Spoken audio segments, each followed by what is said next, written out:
Le président camerounais a confirmé sa candidature à l'élection présidentielle prévue le 12 octobre 2025, évoquant sa détermination à relever les défis du pays. Dans son message, Paul Biya, au pouvoir depuis 1982, a souligné que la sécurité et le bien-être des Camerounais restent sa mission sacrée et que malgré les résultats visibles et appréciables, de nombreux défis demeurent dans un environnement international de plus en plus contraignant. Il a indiqué avoir pris cette décision en réponse aux attentes pressantes du peuple, de la diaspora et des différentes régions du pays. Cette semaine, le président sénégalais Bassirou Diomaye Faye a tenu à dissiper toute ambiguïté sur ses relations avec son premier ministre Ousmane Sonko après des propos de ce dernier ayant suscité des interrogations sur la cohésion au sommet de l'État. Quelques jours avant, Ousmane Sonko avait réclamé davantage de fermeté de la part du chef de l'État et demandé la fin des attaques à son encontre dans un climat marqué par l'essor de chroniqueurs soupçonnés d'être proches de l'opposition. En recevant le lundi 14 juillet le rapport du dialogue national sur le système politique, Bassirou Diomaye Faye a répondu en assurant qu'il n'y avait aucun conflit entre lui et son chef du gouvernement. La Mauritanie et l'Espagne ont affirmé leur volonté de renforcer et d'élargir leur coopération bilatérale lors d'une réunion de haut niveau tenue mercredi à Nouakchott. La rencontre présidée conjointement par le président mauritanien Mohamed Ould Cheikh El Ghazouani et le chef du gouvernement espagnol Pedro Sánchez a débouché sur plusieurs engagements stratégiques.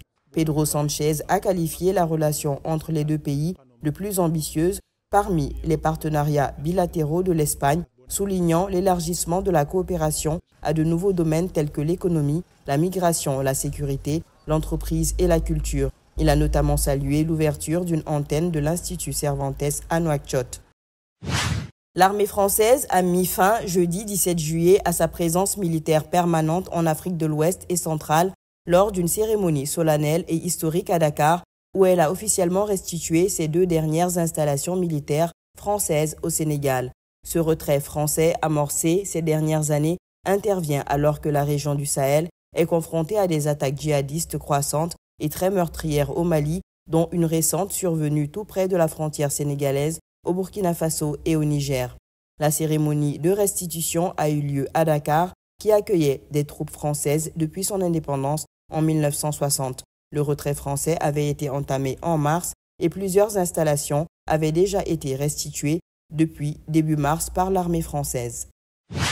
L'ambassadrice du Rwanda au Maroc, Shakila Umutoni, a été reçue vendredi à Rabat par le ministre délégué auprès du chef du gouvernement chargé de l'investissement, de la convergence et de l'évaluation des politiques publiques Karim Zidane. Cette rencontre marque une nouvelle étape dans le renforcement des relations bilatérales entre le Royaume du Maroc et la République du Rwanda, mettant l'accent sur la consolidation des partenariats économiques, diplomatiques et sécuritaires. Les 2 responsables ont réaffirmé leur volonté commune de promouvoir davantage les investissements croisés entre Rabat et Kigali. Ils ont évoqué les opportunités offertes par les secteurs clés tels que l'agriculture, l'industrie, les énergies renouvelables, les services financiers et les infrastructures, tout en soulignant l'importance d'une coopération structurée entre agences nationales d'investissement et institutions publiques.